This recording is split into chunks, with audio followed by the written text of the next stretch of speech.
Tuesday. So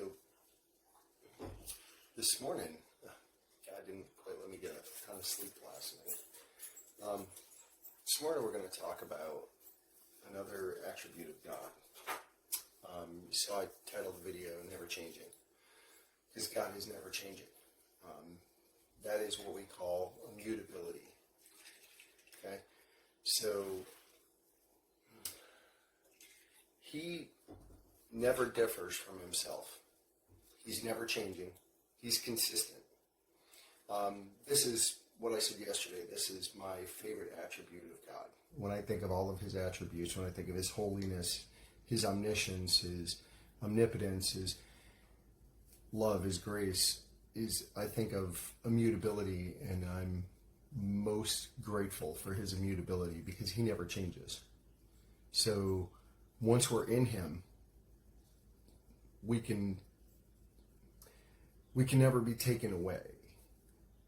Well, in Revelations it says we can, but that's if we start to worship the beast.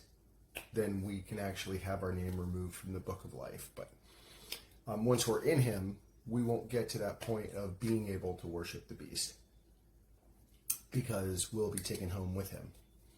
So he's immutable. He is never changing. He's consistent. He is the same God he was at creation as the same God he was when Christ went to the cross, is the same God he'll be in 3,000 years from now.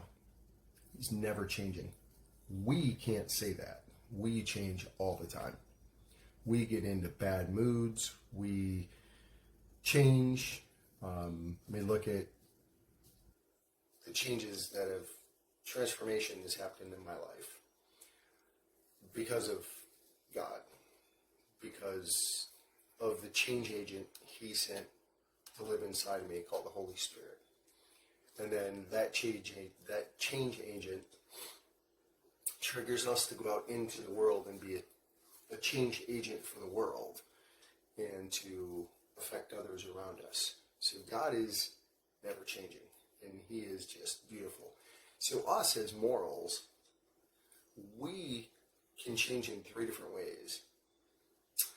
We can either go from better to worse, which is never good. We can go from worse to better, and we can go from immature to mature. Well, God can never do that. Mutations, which is where immutable comes from, meaning not mutatable. Immutable means non-mutatable, can't mutate. We, as morals, mutation belongs in a fallen world and belongs to a fallen world. That's where mutations come from in us. Okay? No mutations in God. So, law of mutation started in the garden with the fall. That's where our mutation began of falling away from God. But then, again, you heard me reference yesterday, creation is the Titanic. Just visualize the Titanic. That's our creation. We are bound for hell. From the garden and from that separation, we're bound for hell. And God didn't want that. So in order to restore us back to him, that's the lifeboat. That's us climbing in the lifeboat that he sent, named Jesus. So once we climb in that lifeboat that he sent us, we are in him, then he indwells us with the Holy Spirit.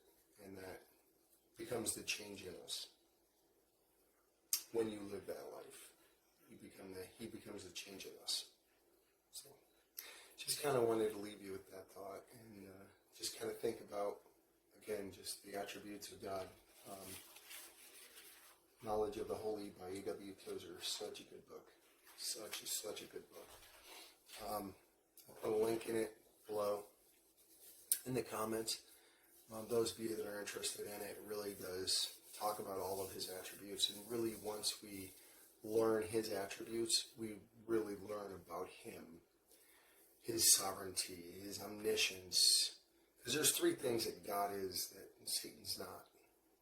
God is omniscient, meaning he's all-knowing. Satan's not. God is omnipresent, which means he's always with us. He's with every single one of us. He's with you. He's with me. He's with Leah. He's at the beach where Leah's going to be headed. He's with all of us. And he is omnipotent, meaning all-powerful. So that's why we know he has every victory yet. Matter of fact, when Christ comes down during Revelation, it won't be him and his saints that will take Satan out. It will be Christ and Christ alone that will take Satan out. The saints that will be riding with him will just be there to watch. It'll be Christ and Christ alone that will take the fallen world out. Because of his omnipotence. He's all-powerful. So, I love you guys. Think about that. Think about being on the team that you know is going to win.